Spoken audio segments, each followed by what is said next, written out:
All right, Shalom. This is Hara One, Banya Sha'Allah of the Lions Den Camp. Before I begin, I want to say Kal Halayim, La Yahweh, Ba'Hashem Yahushai, Ba'Hashem Harakah Kodash, Ma'amaf. Double honor to the elder apostles of GMS and their elders.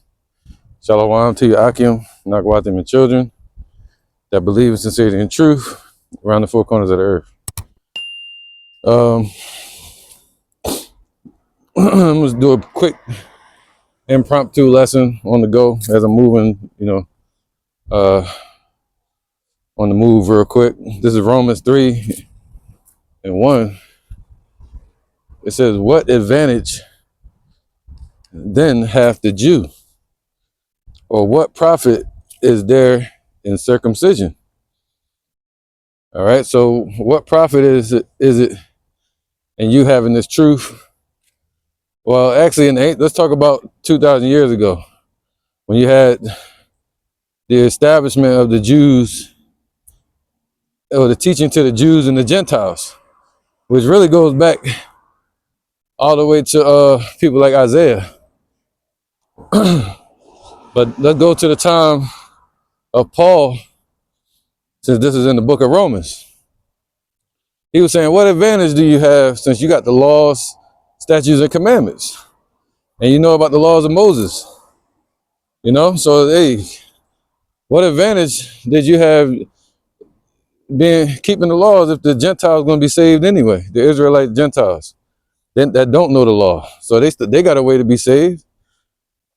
So what advantage do you have by being one of those individuals that were considered a Jew or a circumcised, part of the circumcision, the ones that were keeping the laws, statutes, and commandments?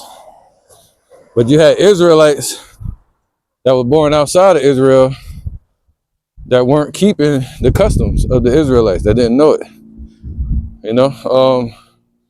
but a lot of them were being delivered and saved, like who is that? Timothy, I think. Yeah, Timothy. His mom was a was a Jewish, and his dad was a Greek. All right, so, but still, Timothy could be saved, So my thing is, if right here it says, what advantage have the Jew? So what advantage did they have being part of the circumcision? That's what a lot of them were saying. Like, all right, well, why am I keeping the laws then if we could still be saved without it? Well, he said, well, much every way. Because that unto them were committed the oracles of the Most High, man. You still know what was the laws known as? This was our wisdom in the sight of the nations. So the law is still perfect. The law is wisdom. And if it's committed unto you, that's still a blessing. All right? So you don't want to stop keeping the law just because it's forgiven. So you want to keep the law to the best of your ability. Hey, how you doing? All right, now. So it says much every way, chiefly because that unto them were committed the oracles of the Most High. All right. So now, but it says, for what if some did not believe? So what if you don't believe in Yahushua? What if you don't believe in the salvation that's coming to Israel? That all Israel is going to be saved someday, starting with the first fruits, the elect. And we're going to be placed back on our land and rule on this earth in righteousness under a righteous king, Yahushua. All right? Under our Father, Yahweh. So if they don't believe that, then it says this. Well, what if some did not believe? All right, what if you started teaching, then you start falling away? Should we worry about that? Should we care?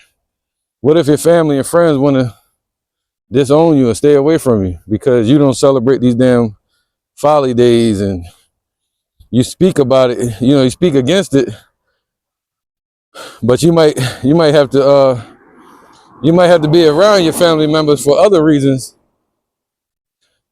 and y'all begin to quarrel over it because of their disbelief. So for what if some did not believe? All right? Shall their unbelief make the faith of Yahweh without effect? So is that just because your silly ass don't believe, that they're gonna stop the Most High from sending Yahushua? Scripture say Yahushua cannot deny himself. He up there experiencing his existence, his own existence. So you want him to deny his purpose because they goofy ass don't believe, or because Esau don't believe, and they want to push this new world order. That's why I said, the Lord said, don't fear the incredulity, meaning the disbelief, of them and their imaginations against you, man. Because they're imagining a new world order, a satanic order upon this earth, dealing with digital biometrics, no privacy, no freedom, or less freedoms, more restrictions, less tradition, less culture. All right, it's a cultural. America was known as the land of the free, per se, where they let everybody be free to do what the hell you want as far as your religion, freedom of speech, etc., etc. But now, like in the 1950s, they had an overhaul of that. They took over 1940s, 50s, 60s. They were erasing people's culture. That was the time of the cultural and traditional overhaul. They were taking over, forcing people to study English and such, in these schools. So now they're coming back around to that time, man. Nothing new under the sun. Where they're starting to take away people's beliefs because it's conflicting with their satanic order that they're trying to set up on this earth. So what if they don't believe that there's a new heaven and a new earth coming, wherein dwelleth righteousness, right? For what if some did not believe? Shall their unbelief make the faith of Yahweh without effect? God forbid. Yea, let God be true, but every man a liar. All right, so at the end of the day, we're going to see the Lord's word is true. The prophecy shall speak, meaning they're going to speak truth, and the truth is going to reign supreme in the end. And it says that thou mightest be justified in thy sayings and mightest overcome when thou art judged. All right, but then I'm going to end it and say, Shalom. What if they don't believe? Fuck them.